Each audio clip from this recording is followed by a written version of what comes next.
no tenemos otro evangelio. Para sostener esto tenemos que estar seguros cuál es el evangelio verdadero. Y para responder esta pregunta entonces tenemos que conocer cuál es el evangelio en el que nosotros estamos creyendo. Permítame señalar que el evangelio siempre ha corrido el riesgo de ser distorsionado. Las herejías nacen casi justo en el mismo tiempo en que el cristianismo comenzó a esparcirse por el mundo, y hoy, en el pleno siglo XXI, la pureza del evangelio debe ser defendida con la misma pasión con que la defendieron los apóstoles, con claridad, con devoción, pero no con menos inteligencia con la que lo hicieron ellos. Judas 1:3 escribía: Amados, por la gran solicitud que tenía de escribiros acerca de vuestra común salvación, me ha sido necesario escribiros, exhortándoos a que contendáis ardientemente por la fe que ha sido una vez dada a los santos. Y quiero detenerme, no por mucho tiempo, en una expresión que utiliza la versión Reina Valera, que de alguna forma nos permite comprender cuál es la actitud que como creyentes nosotros debemos tener en lo que implica la defensa de la fe, y no solo eso, sino el sostener las grandes verdades que nos han sido legadas desde la etapa más primigenia del Evangelio. Contendáis ardientemente, es decir, blandir la espada de la verdad y luchar por ellas frente a todos los ataques de que es objeto la pureza de la fe. Y hoy en día, particularmente, en que la distorsión se ha tornado casi en la normalidad, debemos estar atentos permanentemente a aquellos que subrepticiamente han intentado, algunos con mayor éxito respecto de otros, han ingresado un evangelio equívoco a nuestras congregaciones. ¿Cuáles entonces son las características esenciales del evangelio verdadero? Primero, un evangelio que está centrado sobre la persona y la obra de Jesucristo. Jesús les dijo: Yo soy el camino y la verdad y la vida, y nadie viene al Padre sino por mí. Juan 14:6. Y quisiera desafiar a todos los que me están escuchando para preguntar, formular una interrogante. ¿Estamos en condiciones nosotros de sostener si existe un líder en la historia de la humanidad que se haya arrogado esta exclusividad en señalar que solo Él es el camino, que solo Él es la verdad y que solo Él es la vida? Indaguemos, hagamos un recorrido interno acerca de los grandes líderes de la fe. Estoy cierto, hermanos, que no vamos a encontrar ninguno que pueda señalar con tanta certeza que es la verdad, que es la vida y que es el camino. Solo Cristo privativamente ha sostenido a lo largo de la historia esta verdad. Yo soy el camino, yo soy la verdad y yo soy la vida. Cristo está perfectamente imbricado en su mensaje, porque puede haber budismo sin Buda, puede haber islamismo sin Mahoma, pero no puede haber cristianismo sin Cristo. Cristo está estrechamente vinculado al mensaje. Por lo tanto, hermanos amados, no podemos prescindir de Cristo respecto de su mensaje. Entonces, lo primero que establecemos es que el evangelio se asienta sobre Cristo. No existe ningún otro medio, forma o persona que nos guíe infaliblemente a la salvación, sino solamente sobre Jesucristo. No hay otra salvación. En ningún otro hay salvación, porque no hay otro nombre bajo el cielo dado a los hombres en que podamos ser salvos, dice la primera predicación apostólica en Hechos 4:12. No hay otro nombre. Hermanos amados, hoy día se han intentado levantar ciertos salvadores. Hermanos, cualquiera que intente poner otro basamento sobre el que ya está puesto, en el Nuevo Testamento y en la historia de la salvación, desde el Génesis mismo, en el protoevangelio, Génesis 3:15, Cristo se transforma inmediatamente en un mentiroso. Cristo es la piedra que desecharon los edificadores. Ha venido a constituir el basamento, el fundamento, desde donde se construyen todas las verdades que conforman el evangelio que nosotros sostenemos hoy en día. Por lo cual no debe ser añadida ninguna otra persona por connotado santa que nos parezca. Ni Russell, ni Ellen de White, ni Calvino, ni Lutero. La gloria solo ha de ser de Cristo. Podemos prescindir de todos los líderes de la religión en el mundo. Es curioso porque los testigos de Jehová no pueden comprender la escritura que ellos particularmente leen sin Charles Russell. Los mormones no pueden prescindir, ¿cierto?, del mensaje de José Smith. Los adventistas no pueden prescindir de Ellen de White para comprender también el texto o los textos que ellos leen, además de la Biblia.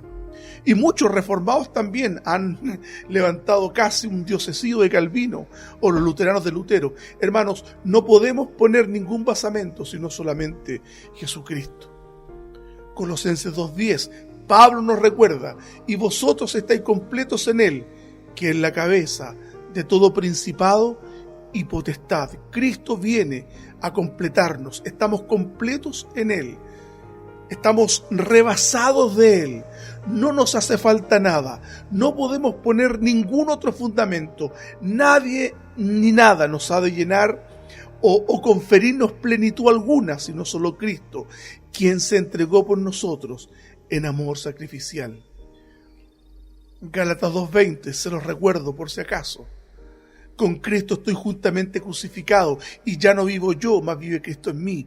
Y lo que ahora vivo en la carne, lo vivo en la fe del Hijo de Dios, el cual me amó y se entregó a sí mismo por mí. Él se entregó por mí. Él dio su vida por mí. Él, el último suspiro en la cruz cruenta, lo dio por mí. Cada gota de sangre en la cruz fue pagada en justicia por mí.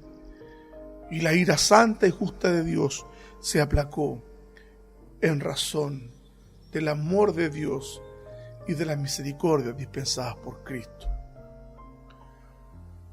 Porque nadie puede poner otro fundamento que el que está puesto, el cual es Jesucristo. Nos recuerda el mismo apóstol Pablo en 1 Corintios 3:11. El texto que acabamos de leer fue Gálatas 2:20, por si no lo había señalado. Hermanos, solamente nos compete mirar la cruz de Cristo. En Él estamos completos. Él es nuestro sostén. Él es nuestra garantía. Él es nuestro fundamento.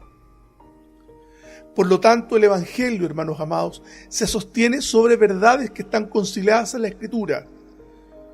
La verdad del Evangelio está sostenida sobre verdades que nosotros bajo ningún punto de vista podemos negociar con la modernidad que se ha instalado dentro de las iglesias o con ciertas comprensiones novedosas que intentan reinterpretar la ortodoxia evangélica. Ojo, verdades como la resurrección corporal de Cristo, su nacimiento virginal, su sacrificio vicario, su plena divinidad, su muerte expiatoria, su ascensión a los cielos.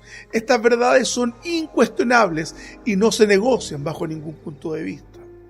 Muchos hoy día intentan explicar la resurrección de Cristo, resignificarla. Recuerdo con mucha pena haciendo el posgrado en el Seminario Bautista de Santiago, precisamente tocando un tema teológico respecto a la resurrección de Cristo. Un pastor le pregunta al profesor del Seminario Bautista si Jesucristo había o no resucitado, después de que el profesor se dio vueltas infructuosas respecto a esta verdad indubitable de la Escritura. Al parecer la pregunta le causó cierta incomodidad Y en razón de esta incomodidad enfrentó a este alumno, un pastor reconocido de la sexta región acá en Chile. Y parece que la pregunta le causó cierta incomodidad. Parece que una pregunta que no requiere otra explicación más que decir, sí, Cristo resucitó entre los muertos en forma corporal. Vaya, qué respuesta más antojadiza, recuerdo, dijo ese profesor, y a partir de esa respuesta y en razón de esa pregunta, no contamos más con la buena voluntad de ese profesor en cuestión.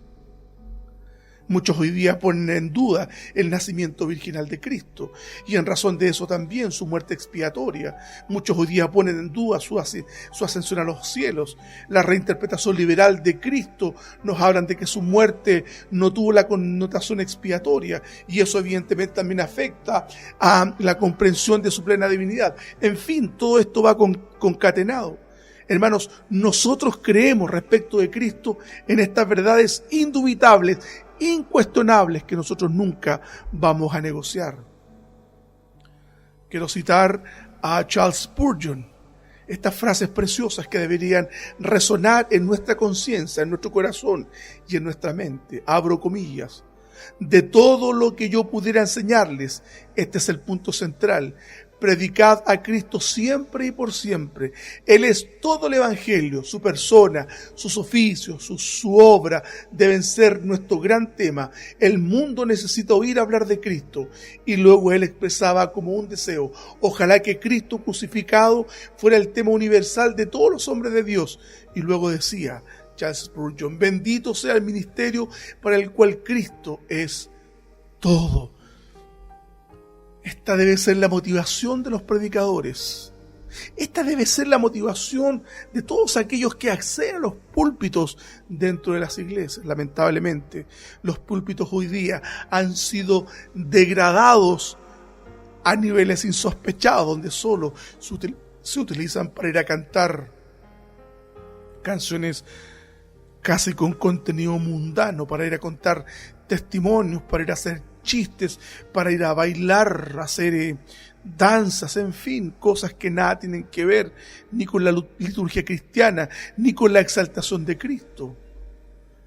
Con pena suelo de pronto repasar por las emisoras cristianas o a veces por las redes sociales y ver a los pastores, verdaderos payasos y clowns, haciendo reír las congregaciones con sermones terapéuticos que nada tienen que ver con las verdades profundas del Evangelio de Cristo, llamando al arrepentimiento y al pecado en absoluto. Ya a nadie le interesa, hermanos. Todos están interesados en hacer que la gente se sienta cómoda y bien y enviarlos a la casa, ¿cierto? Hacerles cariños al corazón, con las conciencias adormecidas. Iglesias inofensivas que no hablan de pecado ni arrepentimiento y mucho menos del infierno. Si tú estás escuchando, ministro de Cristo, este modesto mensaje, te llamo la atención a que seas valiente y enfrentes a aquellos que han torcido el camino. El segundo elemento, hermanos, respecto al Evangelio verdadero. El Evangelio verdadero está fundado sobre la palabra de Dios, sobre la Biblia. Segunda de Pedro 1, del 19 al 21 señala, tenemos también la palabra profética más segura, a la cual hacéis bien en estar atentos como una antorcha que alumbra el lugar oscuro hasta que el día esclarezca y el lucero de la mañana salga en vuestros corazones, entendiendo primero esto, porque nunca la profecía fue traída por voluntad humana, sino que los santos hombres de Dios hablaron siendo inspirados por el Espíritu Santo. Segunda de Pedro 1, del 19 al 21. Esta es verdad, hermano, también. Una verdad fundacional, fundamental. La palabra constituye la verdad. Hoy día cuando están de moda las revelaciones, están de moda los profetas. De pronto yo le digo a los hermanos de mi iglesia que tengo la costumbre de colocar en YouTube a ciertos profetas herejes simplemente para que me dé rabia. Algunos que se presan de profetas, que no tienen ambaje alguno en reconocerse como profetas y en hablar y enseñar que Dios les habla, que tienen el privilegio de que Dios les hable, prescindiendo totalmente de la Escritura. Ellos reciben mensajes directamente de Dios y para ellos la Escritura ya no tiene validez alguna. La Escritura es algo anecdótico, parece que está pasada de moda. No, la Escritura es la palabra profética, la más segura, a la cual nos señala Pedro. Hacemos bien en estar atentos. Es ella la que nos revela la voluntad del Señor. No hay forma de conocer el carácter, las cualidades, los atributos y el carácter de Dios, sino solamente a través de la Escritura. Dios se da a conocer privativamente solo a través de la Escritura. No existe otra forma en que Dios se haya revelado, sino solamente a través de la Escritura. Mentirosos aquellos que dicen que Dios les habla. Mentirosos aquellos que señalan que pueden prescindir de la Escritura y que Dios les habla. Dios habla a través de la Escritura. Pero hay algunos que han inventado fábulas y mitos, y hay otros ingenuos que están dispuestos a seguirles. Bendito sea el Señor. Así han crecido las sectas. Así David Koresh se encerró en un rancho en Dallas, enfrentándose a balazos contra la Policía Federal. Así un sujeto ordenó la ejecución y la autoinmolación de 900 personas en la Guyana francesa o holandesa, recuerdo, Jim Jones. Y así muchos han manipulado la conciencia y los pseudoprofetas que existen hoy día, cuando comienzan a manipular a las personas, la conciencia de la gente, siendo ellos o promoviéndose ellos como profetas, prescindiendo del mensaje de la palabra y siendo ellos una suerte de receptáculos proféticos de la voluntad del Señor. Dios tenga misericordia de nosotros. El verdadero evangelio está fundado sobre la palabra del Señor. Tenemos la palabra profética más segura, a la cual hacen bien en estar atentos. Ella es todas las verdades, las definitivas respecto de Dios y de su plan de salvación, están privativamente referidos en la palabra de Dios. No hay otras, ni revelaciones, ni sueños, ni profecías. Nada debe ser puesto sobre el fundamento de los apóstoles, hermanos amados. El fundamento de donde se sostiene toda nuestra vida como creyentes. Las definiciones doctrinales, el carácter y la persona de Dios, el plan establecido por Dios está revelado en la palabra, de tal modo que no podemos hallar otra verdad de la que está puesta delante de nosotros, es decir, la palabra del Señor. Hechos 17:11, la experiencia de estos hermanos en Berea. Y estos eran más nobles de los que estaban en Tesalónica, pues recibieron la palabra con toda solicitud, escudriñando cada día las Escrituras para ver si estas cosas eran así. Es decir, pasaban por el sedazo bíblico todo lo que le estaban predicando. ¡Qué hermoso! Yo a la congregación que honrosamente pastoreo les digo, pasen por el sedazo lo que les estoy enseñando. Por favor, confronten lo que les estoy enseñando. Vean en la Biblia si lo que les estoy enseñando está sujeto a la doctrina, a la piedad y a la devoción. No como un pastor de acá de Santiago en Chile que decía soberbiamente, yo no discuto de doctrina con las ovejas, yo se las enseño. Qué pedantería, hermanos, qué pedantería, qué soberbia. Pues bien, hermanos, existe una relación entrañable entre Cristo y las Escrituras. Hechos 17:3 dice, declarando y exponiendo por medio de las Escrituras que era necesario que el Cristo padeciese y resucitase de los muertos, y que Jesús, a quien yo os anuncio, decía él es el Cristo, es decir, el elemento probatorio inmediato que estaban utilizando los apóstoles y particularmente el apóstol Pablo para probar de que Cristo era el Mesías, de que Jesús era el Cristo, era precisamente las Escrituras. El elemento probatorio no era como los embaucadores que están hoy día, no era como los embaucadores hoy día, a quienes supuestamente Dios les habla. Utilizaba la Escritura como elemento apologético para probar de que Jesús era verdaderamente el Cristo. Número 3, hermanos, el Evangelio verdadero reconoce al hombre como un pecador condenado, quien necesita urgente de la gracia de Dios para salvarse. Aún hoy en día hay quienes sostienen, persuadidos como una verdad irrefutable, que el hombre está capacitado para hallar la salvación por sí solo. Este humanismo optimista que yo le llamo. 2 Corintios 4:4 señala, en los cuales el Dios de este siglo cegó el entendimiento de los incrédulos, para que no le resplandezca la luz del Evangelio de la gloria de Cristo, el cual es la imagen de Dios. 2 Corintios 4:4. Es decir, el hombre navega en las oscuras aguas de la ignorancia, producto de su pecado, producto de su ignorancia, producto de su perdición. La acción maligna de Satanás, producto del pecado del hombre, les ha impedido ver la luminosidad del Evangelio, de tal suerte que solo hay perdición ante ellos, nada más que perdición.